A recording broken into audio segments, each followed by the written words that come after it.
Hello, मैं काजल स्वागत करती हूँ मिस्टर मिसेस पांडे ब्लॉग में। और अभी बज रहा है शाम को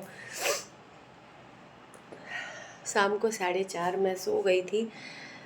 पूजा के बाद से जो थकान हो गई थी ना कि उतर ही नहीं रही थी, तो फाइनली अभी थोड़ा हल्का हुआ है पूरा शरीर, लेकिन मेरे मुंह पे स्वेलिंग टाइप का लग रहा है। जब कोई फंक्शन रहता है घर में ना तो अच्छा लगता है, लेकिन शरीर का दुर्दशा हो जाता है। तो पूजा पाठ तो ख़त्म हो गई, तीज त्यौहार ख़त्म हो गया, अब सब कुछ ख़त्म। मतलब फेस्टिवल वगैरह भी नहीं आने वाला है और घर का पूजा भी हो गया है, हल्के फुल्के में कर लिया। आप लोग देखे होंगे वो जो जो भी दिख रहा था भजन कीर्तन करने वाली वो दीदी थी, लोग मोहल्ले की। और बाकी मेरे हमने किसी को नहीं बुलाया था, अपने रिश्तेदारों को भी नहीं, या कहीं बाहर का नहीं, क्योंकि आप लोगों ने घर का कंडीशन देखा, मुझे मजबूरी में ये सब करना पड़ा, क्योंकि मुहूर्त भी निकल जाता, फिर हमें 15-10 दिन में जो भी है घर बन जाएगा तो शिफ्ट करना है। तो जो भी था यहीं लोकल के ही लोग थे और सुंदरकांड कर रहे थे लोग, वो लोग बस खाए पिए, और जो लोग मोहल्ले के थे लोग वही लोग खाए पिए, बाकी और कोई नहीं आया था। तो जब फाइनली मेरा जब घर बन जाएगा पूरा, तो हमने क्या सोचा है कि बाबू का बर्थडे आ रहा है जुलाई में, तो उसके बर्थडे के दिन ही मैं बहुत बड़ा ग्रैंड पार्टी दूंगी, घर का भी और उसके बर्थडे का भी, दोनों एक साथ में दूंगी। तो सब लोगों को बुलाऊंगी, जो जिनको जिनको बुलाना है, अपने रिलेटिव्स को या दोस्त मित्र फ्रेंड जितने लोग भी हैं, मतलब संबंधी लोग, सबको बुला के ग्रैंड एकदम पार्टी देना है। अब सोची हुई बात तो मैं बता दी हूँ, लेकिन पता नहीं आगे तक क्या होगा, लेकिन मैं बता दे रही हूँ कि ऐसा मैंने सोचा है कि जब बड़ा कुछ इस घर का कुछ करेंगे तो बड़ा करेंगे बाबू के बर्थडे पे। तो उम्मीद है कि आप लोग को मिल गया होगा। और आज मैंने देखिए रेड कलर का ये चिकन कुर्ती वेयर किया हुआ है, लेकिन मैं इसको एक्सल बुलवाई थी, एकदम ढीला ढाला है आस्तीन इसका, तो इसको फिटिंग करना है अभी। बहुत ही अच्छा लग रहा है, बहुत ही कंफर्टेबल लग रहा है सबसे बड़ी बात। और इसमें स्टोन ये मिरर लगा हुआ है, और नीचे का ऐसा लुक है कुछ। मैं स्कर्ट पहनी हूँ वाइट कलर का, तो बहुत ही अच्छा लग रहा है। जब इसको पूरा एकदम ये देखो पूरा फिटिंग करूँगी तब अच्छा लगेगा। तो और फाइनली मैं बता दूं कि मम्मी पापा आए थे छठ मनाने और घर की पूजा के लिए, तो वो तो हो गया, और मम्मी पापा जा रहे हैं। आज की उनकी टिकट है।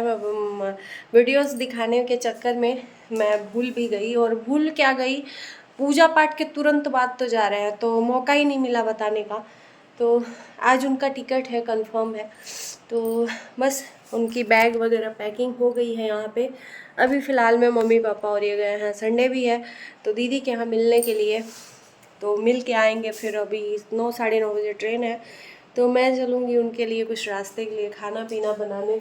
बाकी क्या ही बताऊँ, घर सूना सूना सा हो जाएगा, अच्छा नहीं लगेगा मम्मी पापा के बिना। क्योंकि मुझे तो, मेरा तो छोड़ो आप लोग, बाबू दिन भर बिजी रहता है अपने बाबा जी के साथ। बाबा के पेट पे खेलना है, बाबा से मस्ती करना है दिन भर। मतलब आई स्कूल से बाबा उसके ले आएंगे जाके, फिर आएगा तो खाना पीना खा के उनके पास मस्ती करेगा।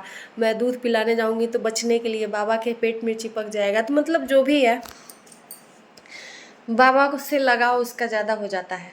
तो बाबा जाएंगे तो वो थोड़ा ज़्यादा माँ बाबा को मिस करेगा। बच्चा है ना, उनको बच्चे को एक कनेक्टिविटी चाहिए। उसके बाबा दादी, एक बच्चे के बाबा दादी ज़्यादा प्रिय होते हैं, मतलब प्यार दुलार जो भी है करते हैं, तो वो जाने के बाद उसको ज़्यादा फील होगा।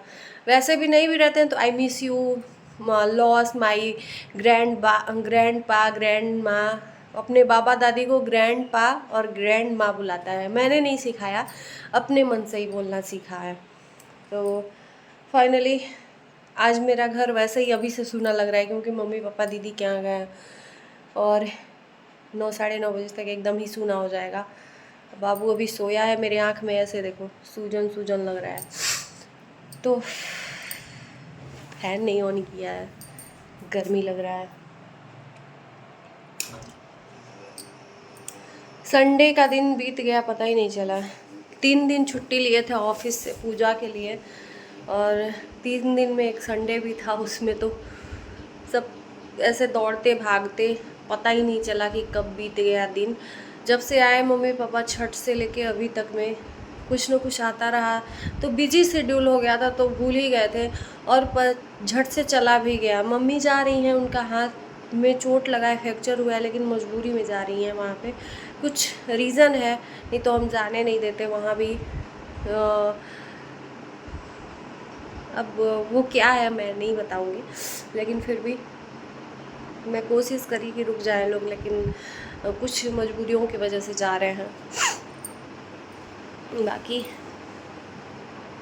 बाकी मैं क्या बोलूँ, मालती चौहान, मैं इतना मतलब पूजा पाठ करी हूँ, मालती चौहान मेरे मन में बैठ गई है, एकदम मन में बैठ गई। जिस टाइम कुछ भी कर रही थी ना मैं, तो मेरे दिमाग में उसकी शक्ल और उसका बच्चा, उसका शक्ल उसका बच्चा, और बच्चा तो अभी जब मैं मोबाइल यूट्यूब खोल रही हूँ ना, तो किसी न किसी के वीडियो में उसका बच्चा दिख जा रहा है। शांति चौहान के वीडियो में मैंने देखा उसका बच्चा, जो रस्म होती है दाग देने के बाद बच्चा करता है, वो बेचारा क्या जानता है यार कि वो मैं रस्म कर रहा हूँ, बड़ा होगा तो उसको पूड़ी वगैरह उसके मामा खिला रहे हैं, और वो अम्मा अम्मा अब उसको मतलब अब खोज रहा है। काफ़ी दिन हो गया है यार उसको, और कोई ना कोई गोद में लेके घुमाता रह रहा है, खिलाता रह रहा है, तो उसको रियलाइज़ नहीं हो रहा है, लेकिन फिर भी वो रो रहा है तो खोज रहा है अम्मा अम्मा को।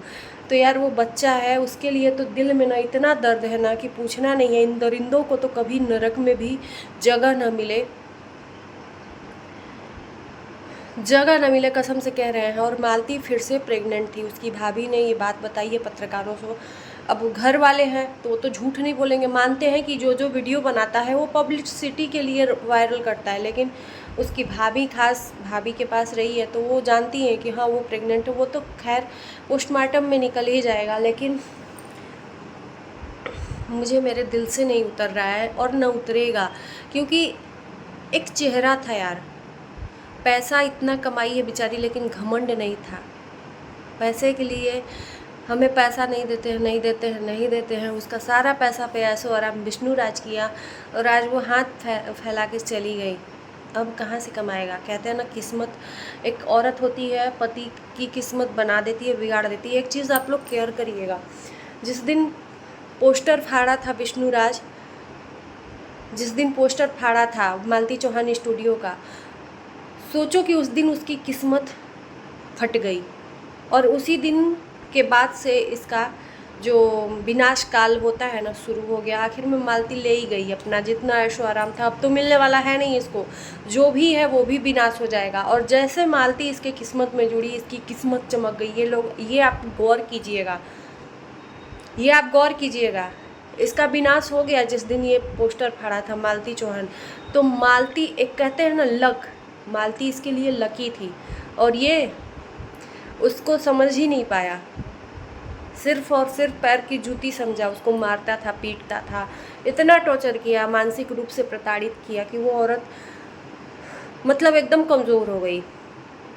अब तो पोस्टमार्टम में पता चलेगा, नहीं तो हम तो सुन रहे हैं कि उसके हाथ पे, पैर पे और मुंह पे ब्लैक ब्लैक धब्बा है। उसके पैर को दबा के, हाथ को दबा के मुंह दबाया गया है। जो भी हो, दोषी को तो सज़ा मिलनी चाहिए।